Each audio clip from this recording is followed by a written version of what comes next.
লেখিকা সভাৰ প্ৰথম তেখেতসকলৰ প্ৰতিষ্ঠা দিৱস ইয়াত আমাৰ শক্তি আশ্ৰমত আয়োজন কৰিছে। তো এই যি ঠাইত এই সভাটো হৈ আছে ইয়াতে কোচ ৰাজবংশী সাহিত্য সভাৰ এটা ভৱন আছে। এই ভৱনটো নিৰ্মাণ কৰাৰ বাবে আমাৰ বিটিআৰ চৰকাৰৰ পৰা এটা আমি ফাইনেন্সিয়েল এছিষ্টেণ্ট আগবঢ়াইছিলোঁ, অনুদানটো এটা আগবঢ়াইছিলোঁ। তো এইটো অনুদানটো পোৱাৰ পিছত তেখেতসকলে কামটো সমাপন কৰিছে। তো কামটো সমাপন কৰাৰ পিছত এইটো ইনগ্ৰেশ্যনৰ বাবে আজি বিটিআৰ চৰকাৰৰ মুৰব্বী শ্ৰীযুত প্ৰমোদ বড়ো ডাঙৰীয়াক তেখেতসকলে মানে নিমন্ত্ৰণ দিছিল, কিন্তু ছাৰৰ অলপ অসুবিধা হোৱাৰ বাবে তেখেতে উপস্থিত হোৱা নাই। তো তেখেতৰ হৈ মই আজি ইয়াত উপস্থিত হৈ এই ভৱনটো মই মুকলি কৰিছোঁ, উদ্ঘাটন কৰিছোঁ। তো ইয়াৰ পিছত আজিৰ যি সভা, ইয়াত সভাত অলপ মই উপস্থিত হ'লোঁ। তো কোচ ৰাজবংশী জনগোষ্ঠী হ'ল অসমৰ এটি খিলঞ্জীয়া জনগোষ্ঠী। এই খিলঞ্জীয়া জনগোষ্ঠীৰ মানে আগুৱাই লৈ যোৱাৰ কাৰণে মানে বিভিন্ন সময়ত বিভিন্ন চৰকাৰ আহিছে গৈছে, কিন্তু তেখেতসকলে কিমান দূৰ কাম কৰিছে আমি ক'বলৈ নাযাওঁ। কিন্তু আমাৰ চৰকাৰ অহাৰ পিছত কোচ ৰাজবংশী জনগোষ্ঠীৰ সৰ্বাংগীন দিশটো চাই তেখেতসকলক আগবঢ়াই লৈ যোৱাৰ কাৰণে আমাৰ চৰকাৰে বিভিন্ন পৰিকল্পনা হাতত লৈছে। আৰু এইবেলি বিশেষকৈ কোচ ৰাজবংশী সাহিত্য সভা আৰু কোচ ৰাজবংশী লেখিকা সভাই আমাৰ বিটিআৰ চৰকাৰৰ লগত এটা ভাল সম্পৰ্কটো বা বিটিআৰ চৰকাৰৰ মুৰব্বী প্ৰমোদ বড়ো ডাঙৰীয়াৰ লগত ভাল এটা সম্পৰ্ক ৰাখি এই কোচ ৰাজবংশী জনগোষ্ঠীক আগুৱাই লৈ যোৱাৰ কাৰণে তেখেতসকলে কাম কৰি আছে। আমি ভাবোঁ অহা দিনত কোচ ৰাজবংশী মানে সাহিত্য সভাৰ জৰিয়ে কোচ ৰাজবংশী লেখিকা মানে সভাৰ জৰিয়ে কোচ ৰাজবংশীসকলৰ যি সাহিত্য আছে এই সাহিত্যটো আগবঢ়াই লৈ যোৱাৰ কাৰণে নিশ্চয় তেখেতসকলে বিভিন্ন পদক্ষেপ হাতত ল'ব। আৰু তেখেতসকলে যি পদক্ষেপটো ল'ব এই পদক্ষেপত আমিও চৰকাৰৰ বাবে নিজৰ দায়িত্বটো পালন কৰি তেখেতসকলক ভৱিষ্যত দিনত সহায় কৰি যাম আৰু কোচ ৰাজবংশী জনগোষ্ঠীক আগুৱাই লৈ যোৱাৰ কাৰণে আমি মানে চেষ্টা কৰিম।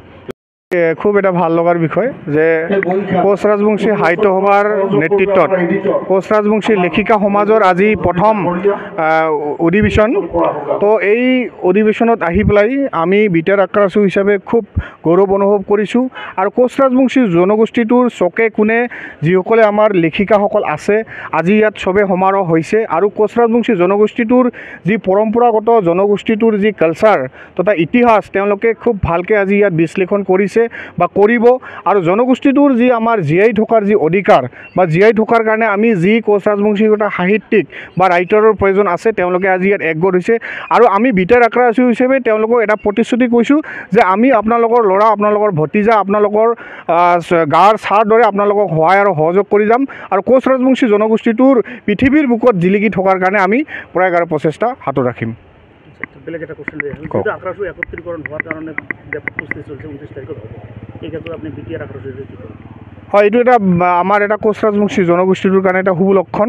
একত্ৰিতকৰণ হোৱাৰ কাৰণে অহা 29 তাৰিখত এটা আমাৰ প্ৰচেষ্টা চলি আছে বা তাৰিখ ঘোষণা কৰা হৈছে। আৰু আমি বিটিআৰ আক্ৰাছু হিচাপে প্ৰত্যেকটা গোটক বা কোচ ৰাজবংশী জনগোষ্ঠীটোৰ আক্ৰাছুৰ লগত যিসকল ব্যক্তি জড়িত আছে আমি আহ্বান কৰিম আপোনালোকে বৃহত্তৰ কোচ ৰাজবংশীটোৰ জনগোষ্ঠীটোৰ স্বাৰ্থত আগুৱাই আহক।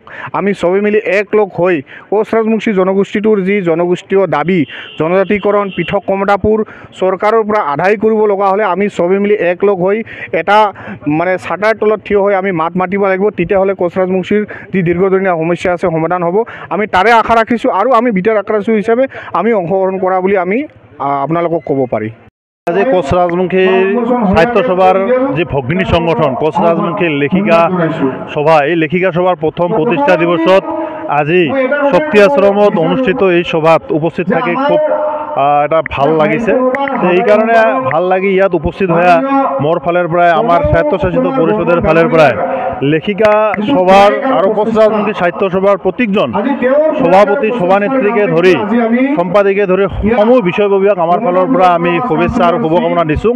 আৰু মই আশা ৰাখিম যে এই লেখিকা সভা আৰু কোচ ৰাজবংশী সাহিত্য সভাৰ নেতৃত্বত আগন্তুক দিনত আমি কোচ ৰাজবংশীৰ যি ভাষা এই ভাষা আজি বঙাইগাঁৱত কিবা এটা বেলেগ হয়, ধুবুৰীত এটা বেলেগ হয়, গৌৰীপুৰত বেলেগ হয়, বিলাসীপাৰাত বেলেগ হয়, সকলো অঞ্চলৰ ভাষা একত্ৰীকৰণ কৰি এটা ভাষা যাতে আমি লাভ কৰিবলৈ সক্ষম হওঁ আৰু তাক অভিধান হিচাপে কিতাপ হিচাপে যাতে ছপা কৰি আমাৰ নতুন প্ৰজন্মক আমি দিব পাৰোঁ। তাৰ কাৰণে আমি কোচ ৰাজবংশী সাহিত্য সভাৰ নেতৃবৰ্গৰ সৈতে আমি আলাপ আলোচনা কৰিছোঁ আৰু আমি লেখিকা সভাৰ যিহেতুকে প্ৰথম প্ৰতিষ্ঠা দিৱস, গতিকে নাৰী সমাজে আজিৰ তাৰিখত নাৰী শক্তিয়ে ভাৰতবৰ্ষ জুৰি নহয় পৃথিৱীত নাৰী শক্তিৰ যি অৱদান আজি সঁচাই আমি মানিব লাগিব।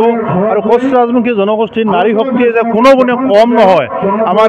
আমাৰ যি নাৰীসকলে আজি তেওঁলোকে কেৱল ঘৰৰ গৃহিণী হিচাপে আবদ্ধ নাথাকি তেখেতসকলে যি ধৰণৰ কৰি কোচ ৰাজবংশী সমাজৰ বৌদ্ধিক মহল সাহিত্যৰ জগতখন চহকী কৰাৰ কাৰণে নাৰী সমাজে যিদৰে ওলাই আহি তেওঁলোকে লেখিকা সভা গঠন কৰি আজি তেওঁলোকে প্ৰতিষ্ঠা দিৱস অৰ্থাৎ 1 বছৰ হ'ল। গতিকে তেওঁলোকৰ লিখনিয়ে আমাৰ কেৱল মাত্ৰ নাৰী সমাজে নহয় কোচ ৰাজবংশী জনগোষ্ঠীৰ সাহিত্যৰ ভঁৰালখন যি অভাৱ কিছু ক্ষেত্ৰত তেওঁলোকে পূৰ্ণ কৰিব বুলি আমি আশা ৰাখি আমাৰ কমতাপুৰ সাহিত্য শাসিত পৰিষদে তেখেতসকলৰ এই আজি পবিত্ৰ প্ৰতিষ্ঠা দিৱসত আমাৰ ফালৰ পৰা বহুত বহুত শুভেচ্ছা আৰু শুভকামনা জ্ঞাপন কৰিছোঁ।